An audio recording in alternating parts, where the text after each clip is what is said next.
आज मैं आपको बिहार के कुछ त्यौहार और जीवन के सुकून से अवगत कराऊंगी। मैं जॉब के सिलसिले में कभी दिल्ली, राजस्थान, आसाम तो कभी मेघालय इधर उधर भटकती रही। फिर एक दिन ऑफिस में बैठी हुई थी तो सोची कि मैं पैसे के लिए इधर उधर भटक रही थी या सुकून के लिए।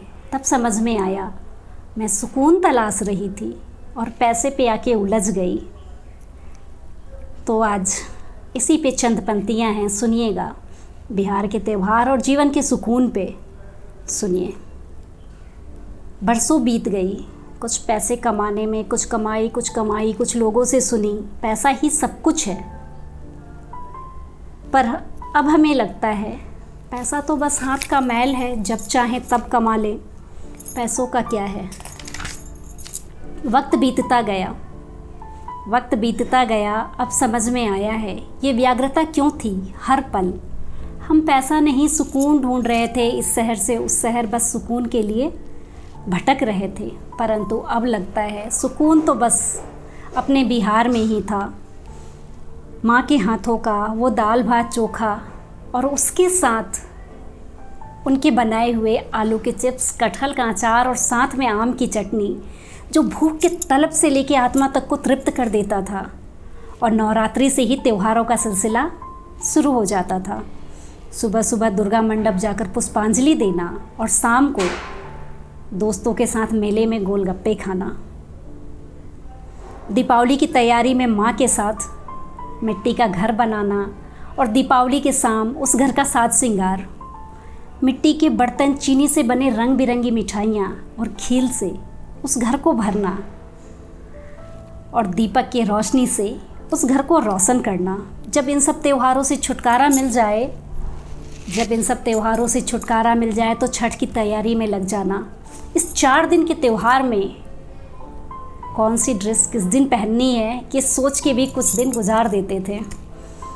भाई दूज के दिन से ही माँ के साथ गेहूँ सुखाना और घर की साफ़ सफाई, खरना का प्रसाद खाने कौन खुद आएगा और किसे बुलावा भेजना है, ये भी एक चर्चा का विषय होता था। इस पे भी कुछ वक्त निकल जाते थे।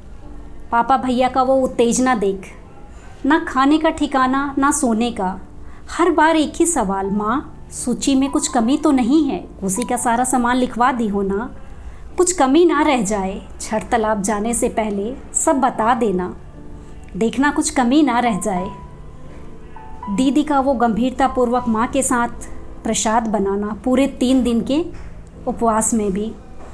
मेरा और मेरी छोटी बहन का चंचलपन, काम का कोई बोझ नहीं और ना कोई बहुत बड़ी जिम्मेदारी, फिर भी खुद को व्यस्त दिखाना, मानो सारा काम का बोझ तो हम दोनों पर ही हो।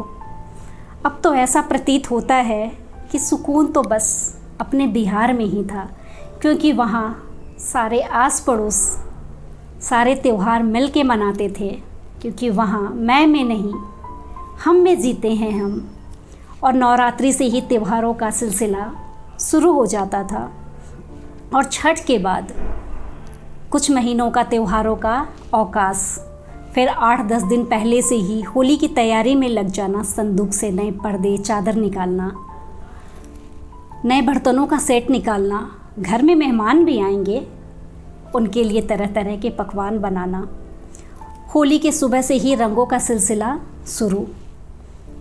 शाम को बच्चे से लेके घर के बुज़ुर्ग तक नए कपड़ों में गुलाल और पकवान के साथ मेहमानों के स्वागत में तैयार। घर का हर सदस्य रंगोली के रंगों में रंगा हुआ। ऐसा हुआ करता था हमारा बिहार। अब तो ऐसा प्रतीत होता है कि सुकून तो बस अपने बिहार में ही था। अपना बिहार, सुकून से भरा बिहार। तो आज मैं आपको बिहार के कुछ त्यौहार और जीवन के सुकून से अवगत कराई हूँ। पैसों से हम ज़रूरतें तो पूरी कर सकते हैं, पर सुकून नहीं खरीद सकते हैं। तो इसी पे मैं अपनी चंद पंक्तियों को समाप्त करती हूँ। जय हिंद, जय भारत।